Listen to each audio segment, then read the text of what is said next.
Thank you. Good morning, Jane. Good morning, everybody. I think we've just about made it to just before 12 o'clock, so we're still in morning time. Jane, can you see my screen and hear me? I can indeed. Okay, thanks, Jane. So over the next 10 or 15 minutes, we'll talk about three things, really. The context for second level religious education in Ireland, the Republic of Ireland, the project on the voice of RE teachers and some of its findings, and lastly, some implications of where we go from here. And I am very interested in your views in this regard, the wisdom of the group. So as preceding speakers have referred to, the religious landscape is changing in Ireland. From a once almost homogeneously Catholic demographic with a very small Church of Ireland minority, census data reveal that the percentage of those who identify as Catholic has been in steady decline over the last 5 decades.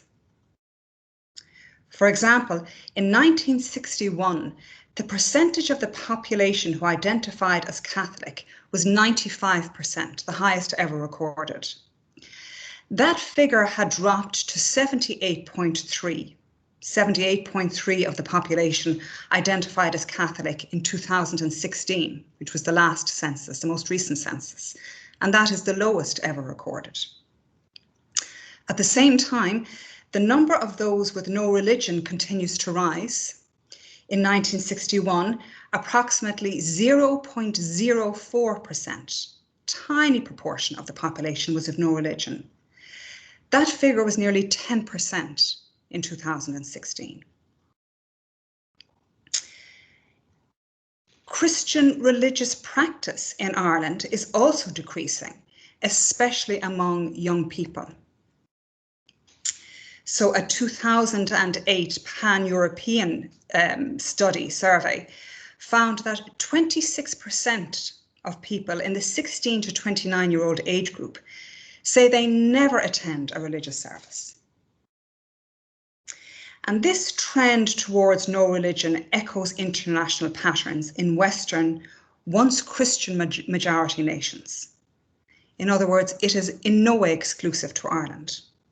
International patterns in Western, once Christian majority nations are very similar. Since at least the beginning of this millennium, adolescents in England who regularly attend and participate in religious activities are a minority among their peers. That was a finding from a Kay and Francis study some years ago. Yet, whereas Christian practice is falling, it seems religious identity in some shape or form among second level students is still a feature. The My World survey, which many of you will be familiar with, My World Survey 2, which is just less than 2 years old at this stage, found that 91% of this age group, second level students, the 12 to 18 age group, identifies with some religion. So it is not a straightforward picture. This is a complex picture. The second contextual factor is the patronage model at second level. As Peter said earlier, it is very different to that at primary level in the Republic of Ireland. Whereas second level education was traditionally provided by Catholic patrons, so we can think of the Mercy Sisters or the Christian Brothers or the big diocesan colleges, that is no longer the case. Catholic voluntary secondary schools, once the dominant provider of second level education, are now in a minority. So you can see there on the graph that the proportion of faith schools in total is slightly less than 50% of all post-primary schools. About 25 of those 356 have a Reformed church patronage, mostly Church of Ireland. There is one Jewish school in the Republic, and the rest, around 330 or so, are Catholic. And whereas Catholic patrons are in joint patronage in many community schools and some community colleges, they are not autonomous. And these schools are viewed as state schools and are governed differently to the voluntary sector. So the faith schools, Catholic schools, are now in a minority. So this changing landscape has influenced religious education in second level school. From the perspective of the state following the reformed junior cycle, RE is now an optional subject, and the once dominant tradition of denominational, confessional, religious education has given way to an approach designed to be inclusive of students of all faiths and none. So there's the specification for junior cycle religious education, 2 years old. The subject is still state certified with the same status as any other second level subject like art or music or German or science. It's intended for all students, whatever their religious faith or worldview. It exposes students to a range of religious traditions and to the non-religious interpretation of life. And it does not provide religious instruction in any particular religious or faith tradition. So that is a brief overview of the context. And of course, with this changing context comes a complex and often controversial discourse about religious education, its place on the curriculum. To date, this discourse is unsupported, in the Irish context at least, by the voice of RE teachers. To date, their views and experiences have been lacking from the research. So this study from the National Anti-Bullying Research and Resource Centre at DCU, funded by the Irish Human Rights and Equality Council, attempts to address this knowledge gap by investigating the perspectives of RE teachers. And their views on inclusion are a particular theme. Research questions include, according to teachers themselves, what is the main goal of religious education today? How inclusive is post-primary RE? And most importantly for the Anti-Bullying Centre, in this landscape, can a young person's religious identity and/or practice make them more or less vulnerable to bullying? So who participated? 214 RE teachers from across the different patronage sectors participated. 80% female, 20% male, 85% Catholic, so quite a significant increase on the level of Catholicity in the population in general, which stands at about slightly less than 75%. 2% Church of Ireland, 5% describe themselves as having multiple religious beliefs, and 4% of no religion. 2/3 described their religious beliefs as very important to them. So that's the profile of our participants. So what did they say? Well, let's start with their main goal in teaching RE. There was quite a variation on how RE teachers described their main goal. And it's important to say that only about a third listed a single goal, such as to prepare students for the exam, or acceptance and tolerance of other faiths and none, or teach the syllabus to all students. Most teachers offered compound responses, in other words, responses containing more than one goal or an intersection of goals, such as, here's one, to broaden student knowledge of world religions with the aim of promoting tolerance and respect. I always want students to reflect on their own spirituality, whatever that may be. So we see at least 3 goals there: knowledge of world religions, promoting tolerance and respect, reflection on their own spirituality. Or here's another one: to inform students about different worldviews, equip them with the skills to reflect on their own and promote respect for diversity. Again, what we would call a compound response. But when we parsed these out, here is the graph of where the main goals landed. So by far, the most commonly shared goal was knowledge and understanding of religions and worldviews, which resonates very well with the NCCA specification. Remember, the specification exposes students to a broad range of religious traditions and to the non-religious view. Then slightly less than half talked about formation of attitudes and values, and tolerance and respect, acceptance and respect were the biggies there. And then there was quite a slide back to the last 5 main goals, from 15% mentioning the spiritual development of the students, right down to just 4.5% talked about students exploring the big questions of life, questions of meaning and purpose. Now, we may come back to that at the end if we have time.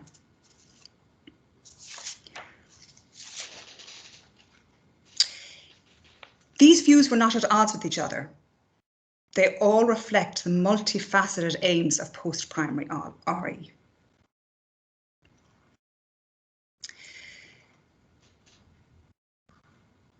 So what about the issue of bullying?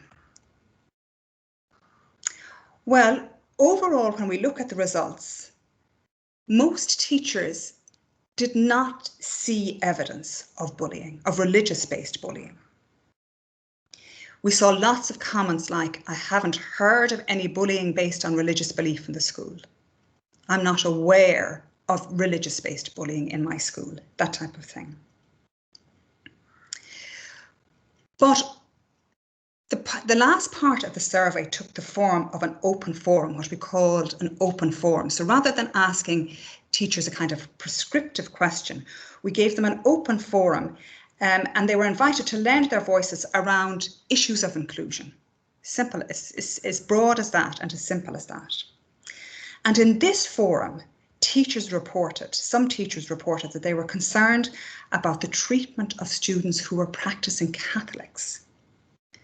So we saw this kind of quote: there can be hostility from non-religious students towards students who express faith at times.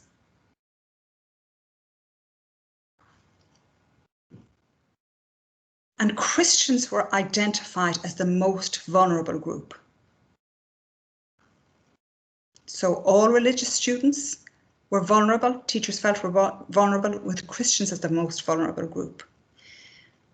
Expressing religious-based convictions can lead to low-level bullying by staff members, for example, expressing anti-abortion views.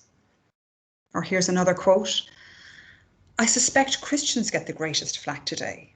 There is a general intolerance of the Christian worldview, which needs to be addressed. And we saw evidence of negative stereotyping. Teachers were most concerned about the negative stereotyping of those who identify as Catholic. I think perhaps a little bit like what Father Peter experienced when he sat down on his plane journey to Dallas. And they're least concerned about the negative stereotyping of those who identify as atheist.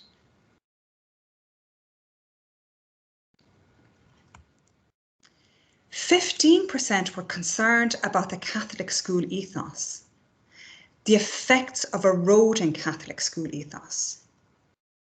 And they talked about having to apologise for being Catholic, having to justify a Catholic ethos, the uphill battle that's associated with being part of a Catholic school community. And a theme that emerged was the negative view of faith schools. This is what teachers perceived, the negative view of faith schools, how they portrayed in Irish media and depicted in Irish society. So when we looked at international literature in our literature review, we found that this is not actually that unusual. That teachers' these concerns reflect a growing field of international research suggesting that in rapidly secularizing societies, those who continue to practice any religion are vulnerable to bullying, especially those who continue to practice the once majority religion, the previous majority religion. So those who continue to practice any religion, especially the previous majority religion, in a rapidly secularizing society, are vulnerable. Some of these research have identified that when an atheist cool sweeps the school, adolescents can consider religious participation as abnormal, with adverse consequences for young people who continue to practice, And in these settings, religious adolescents risk ridicule and social exclusion.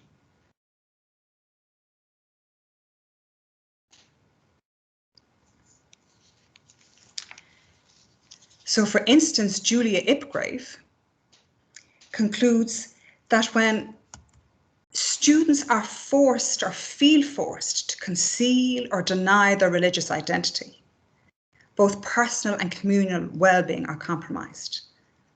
Now, of course, that's true for any part of the identity. We have seen that in literature when students feel forced to conceal or deny any part of their identity. Personal and communal well-being are compromised. But here our focus is on religious identity. And we felt this has particular implications for Irish schools given the findings of the My World survey, the My World 2 survey, where it seems that many young people are religious or feel religious or identify as religious at some level, but they may not want to appear so. Don't forget that 91% statistic we had at the beginning of students in the 12 to 18 age group who identified as with some religion.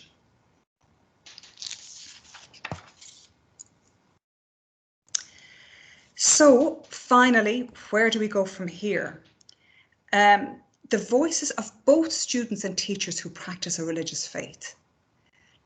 It would be very interesting to investigate further the actual experience of those who practice a religious faith in school communities, so that we can explore more deeply and broadly the experience of being religious in a school setting.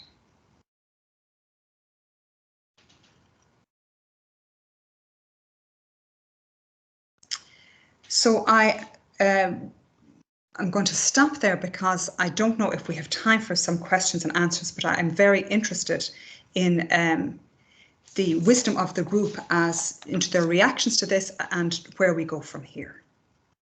Thank you.